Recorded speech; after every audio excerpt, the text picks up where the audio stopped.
لها بعض من الجمال، تتجمل وتتزين وتضع على وجهها ألوانا من المكياج وتخرج لاصطياد زبنائها من جنود الفيلق الأجنبي، ولذلك سميت الضاوية لاليجو.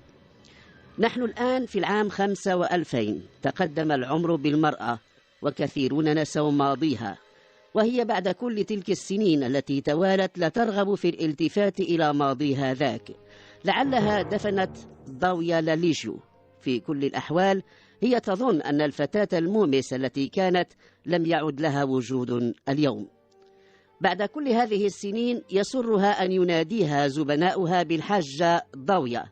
لا أحد يعلم علم اليقين إن كانت المرأة أدت فريضة الحج، المهم أنهم ينادونها الحاجة احتراما.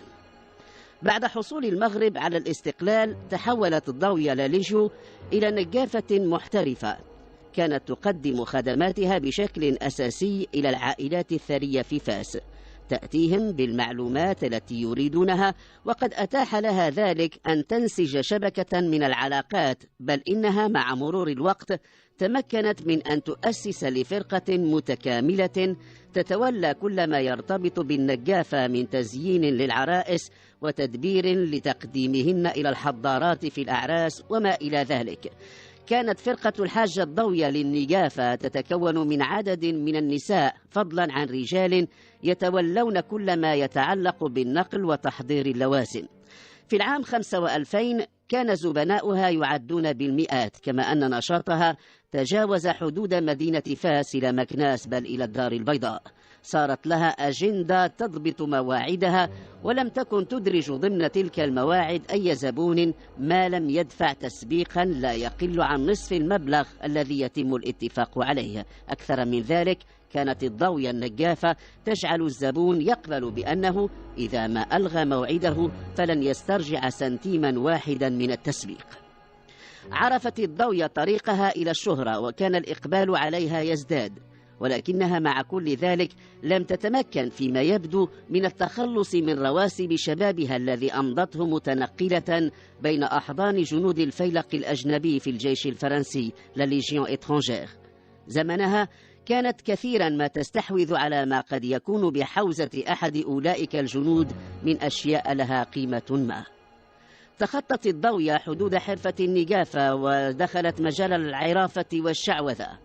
تعد الفتيات اللواتي تخشين أن تلحق بهن العنوسة بزواج سريع وبفسخ ما يعرف بالتقاف.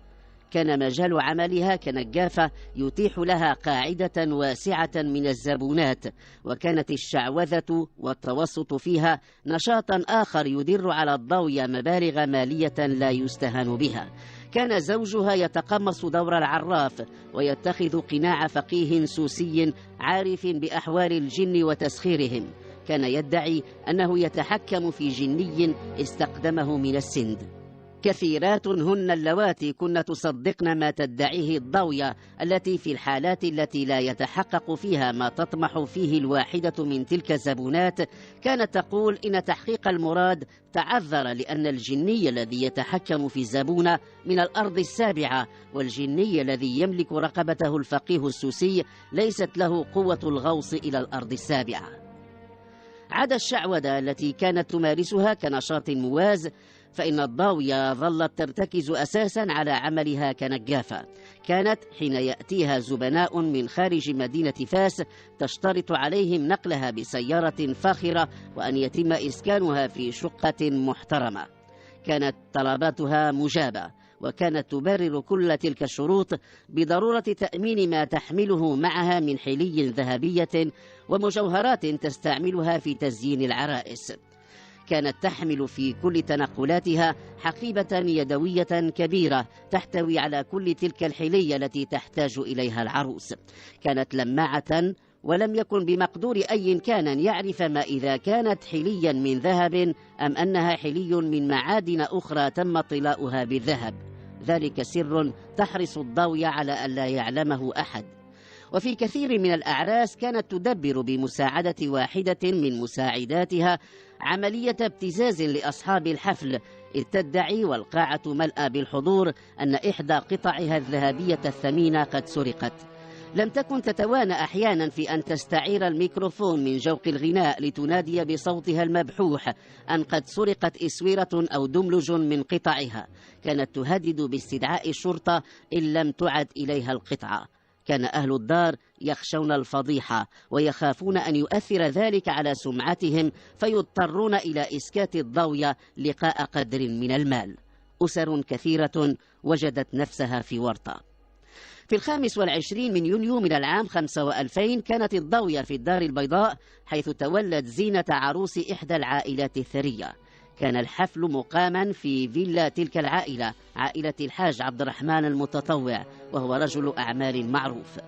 مرت كل مراحل العرس بأمان، وبعد أن انتهت الضوية من تقديم العروس متشحة بزينات متعددة، فوجئت بها أم العروس وهي تقول إن تاج الذهب الذي كانت تضعه على رأس العروس قد اختفى، وإنها تريد حضور الشرطة قبل أن يتفرق الحاضرون، وكانت في جملتهم شخصيات وازنة في عالم السياسة والمال والأعمال. هدأتها أم العروس وطلبت منها أن تمهلها دقائق حتى تعرض الأمر على الحاج عبد الرحمن. أبلغته ما تدعيه الضوية النجافة. كان الرجل مطمئنا إلى أن التثبت من صدق ما تزعمه الضوية لن يستغرق وقتا طويلا. قصد إلى مكتبه في الطابق الأول من الفيلا، اتصل بوالي أمن الدار البيضاء وأبلغه بالنازلة. كانت النجافة تهدد بنسف العرس بأن تعلن أمام الجميع أنها تعرضت لسرقة إحدى أنفس قطع الحلي التي تملك، تاج الذهب الذي كان يرصع هامة العروس في تلك الليلة. أوكل والي الأمن إلى أحد العمداء التوجه إلى فيلا الحاج عبد الرحمن المتطوع لاستجلاء حقيقة ما تدعيه النجافة. قبل وصول العميد تقدم الحاج عبد الرحمن إليها وأبلغها بأن الشرطة في طريقها للحضور، وإنها سوف تساعد على كشف من سرق التاج. بدت الضوية وقد فاجأها ما قاله الرجل، ارتبكت، بدأت تحاول إيجاد مخرج من الورطة التي وقعت فيها. كان الحاج عبد الرحمن وهو يقدم على الاتصال بالشرطة موقنا تماما بأن التاج المذهب لم يسرق.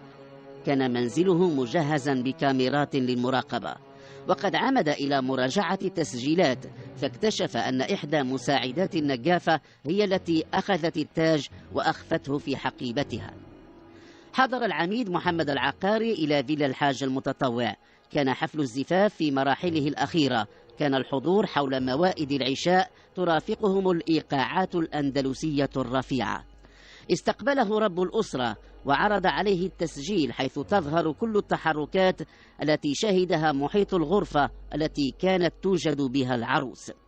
في مكتب الحاج عبد الرحمن بدأ العميد الاستماع إلى ما تدعيه الضوية.